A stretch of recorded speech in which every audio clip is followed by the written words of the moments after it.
Good day. This is the fourth video I am making about The Wasteland by T.S.Eliot.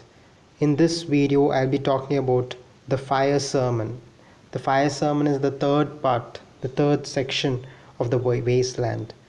In the first section, we saw death by water. So it talks about the element water. And the second element, a game of chess, talked about air, the element air. And in this, it's fire.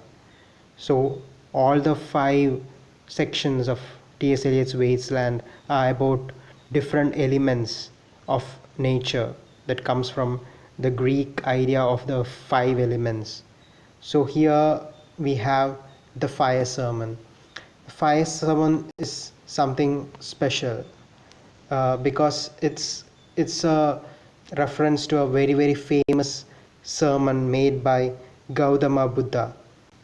This is what Wikipedia says about the fire sermon. It's called the Adipariya Sutta in Pali, or the fire sermon discourse. It's a discourse from Pali canon, popularly known as the fire sermon. In this discourse, the Buddha preaches about achieving liberation from suffering through detachment from the five senses and mind. So T.S. Eliot believed that the fire sermon by Gautama Buddha was equal to the Sermon on the Mount by Jesus Christ in Matthew chapter 5. So in a Christian tradition, Jesus' Sermon on the Mountain is considered to be one of the greatest speeches on spirituality. And T.S. Eliot believes that he also writes it in his notes that the fire sermon by Buddha is historically equally important to Jesus' Sermon on the Mount. Here, T.S. Eliot uses fire as a symbol of lust. So lust is not the only desire, the only passion which Buddha talked about. His idea of fire refers to all kinds of passion, even the passion of greed. But in this section, T.S. Eliot talks of lust. Lust is considered to be an unnatural desire. And in the previous section, T.S. Eliot talked about marriage and how marriage has become meaningless in the wasteland or in 20th century Europe. So here he talks of desire or unnatural desire, or what you call as lust. So here he talks of fire, and fire also is a symbol of lust in so many cultures. If you look at St. Paul's letters, epistles in the Bible, you can see the famous phrase, "It is better to marry than to burn." So here, even in a Western culture, fire is a symbol of lust. Even in Saint Augustine's words, he refers to fire as some unholy passion or as lust. So let's look at the fire sermon. The river's tent is broken. The last fingers of the leaf clutch and sink into the wet bank. So here he's referring to the Thames River, the most famous river in England, and so many poets have written about the river Thames.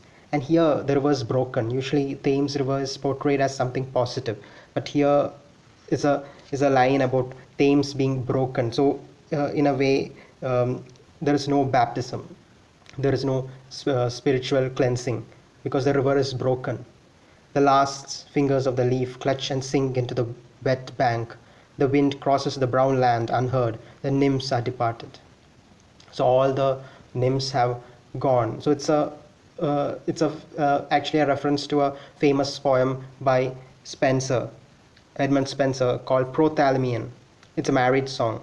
Spenser wrote this song to celebrate the betrothal of Elizabeth and Catherine Somerset, the daughters of Earl of Worcester. He has also written a very famous poem called Epithalamine about his own wedding. So in Prothalamine, there's a line, "Sweet Thames, run softly till I end my song."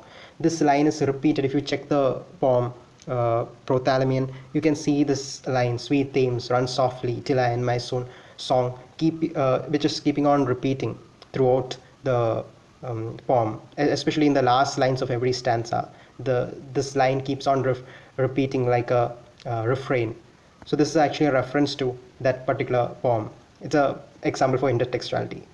The river bears no empty bottles, sandwich papers, silk handkerchiefs, cardboard boxes, cigarette ends, and other testimony of summer nights. Summer nights are actually a reference to Dionysian um, a, a festival celebrating love, and these things are actually left back by uh, the lovers. So here, river is a place where lovers meet, the banks of the river, and they pollute the river with empty bottles. So it's a allusion to water pollution, and their love is just one night stand. It's not a permanent kind of love. It's a kind of fornication. So in this section, you can find different kinds of perversions mentioned. So according to, in those times, uh, premarital physical intimacy was considered to be very sinful, and so this is showing how in the wasteland, people or the youngsters don't go for chaste relationships. They go for these one night stands. You can find it later in the poem also.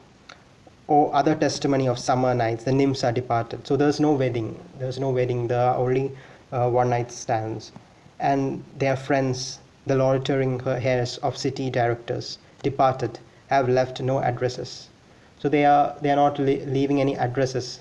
Usually when lovers meet after they go back, they leave some addresses, maybe so that they can meet again. But here they are not leaving any addresses.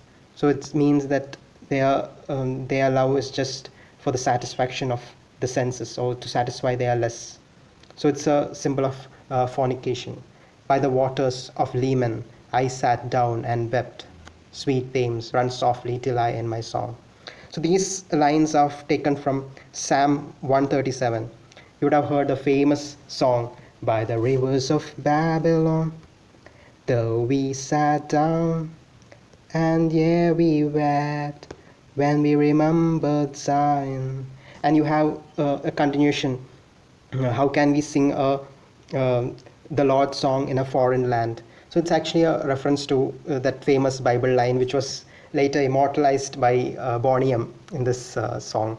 Boney M's song came much later than Wasteland, but that's what we are reminded now when we listen to these lines.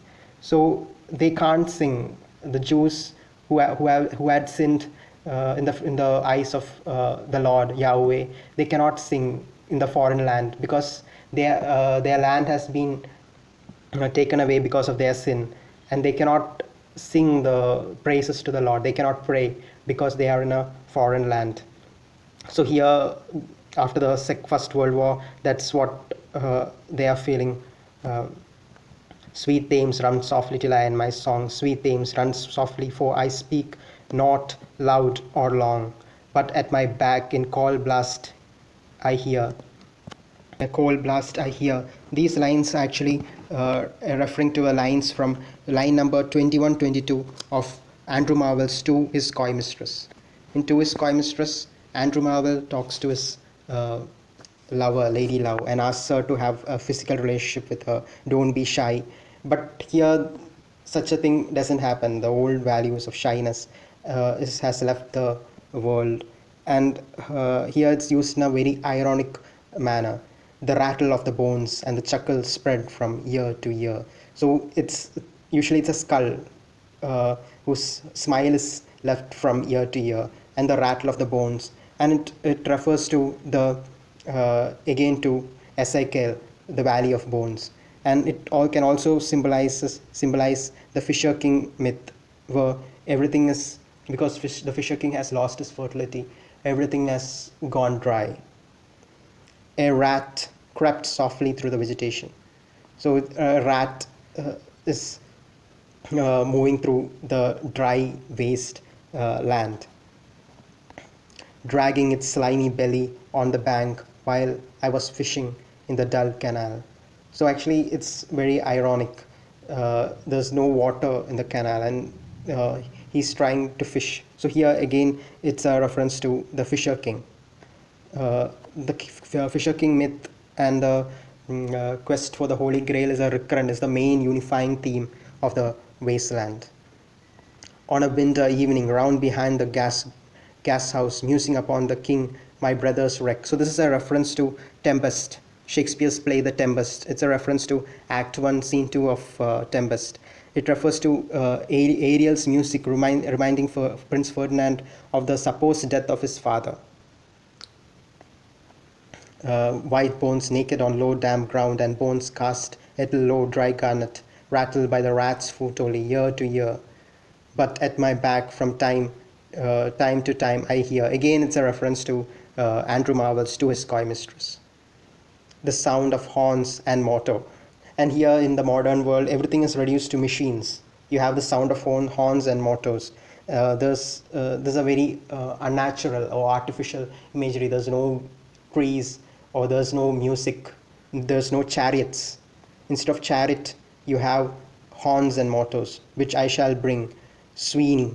Sweeney is a famous character in T.S. Eliot's mythology. He appears in so many other poems of T.S. Eliot too, like Sweeney Among the Nightingales, etc.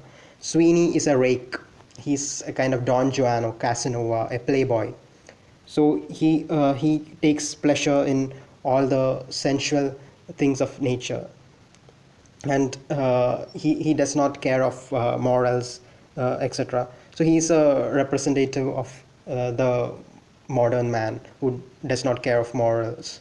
Sweeney to Mrs. Potter in the spring.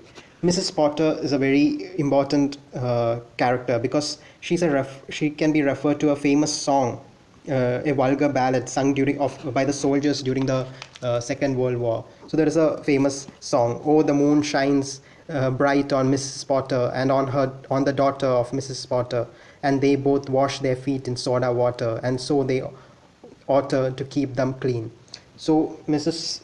Potter actually refers to a married prostitute, and she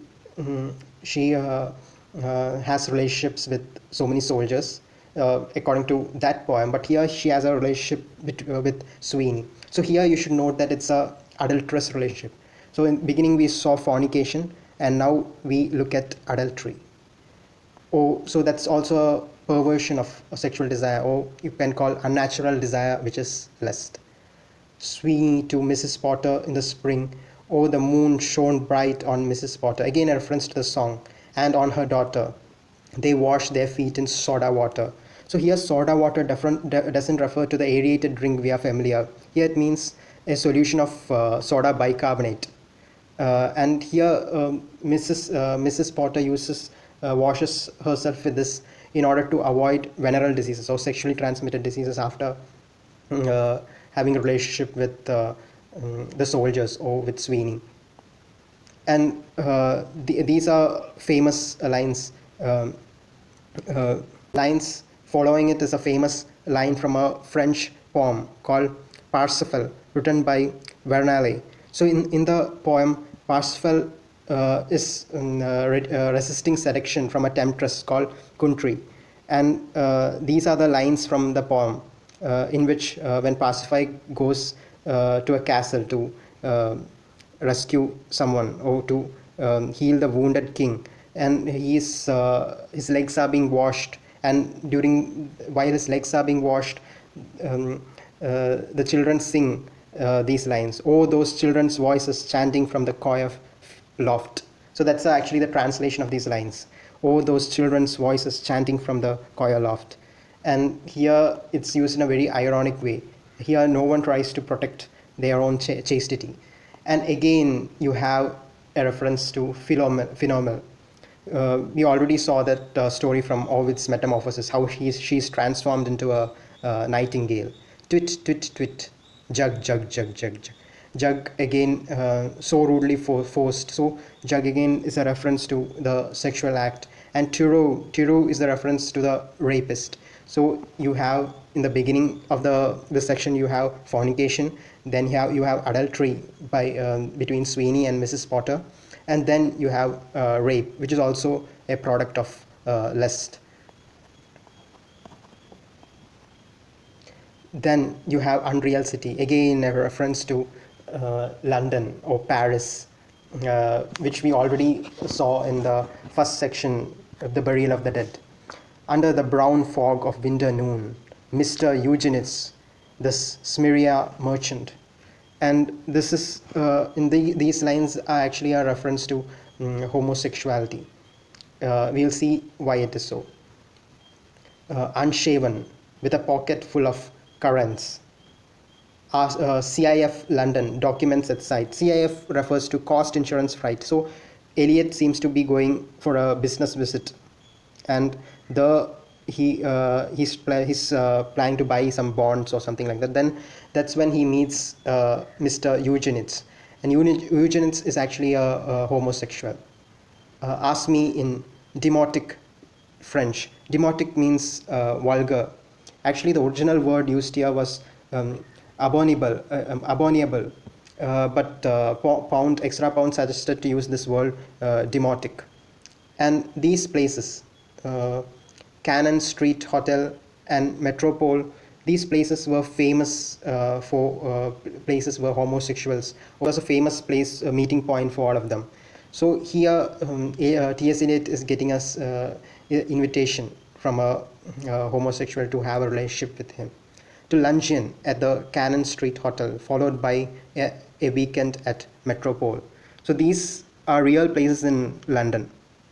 And again, it shows one of the sexual degradations of the modern era. So you have, in the beginning of the section, we had fornication, then adultery, then rape, then here homosexuality. In those times, homosexuality was considered to be very evil. Like it's not like now. Now we are positive. We have a positive attitude towards the LGBT community, etc.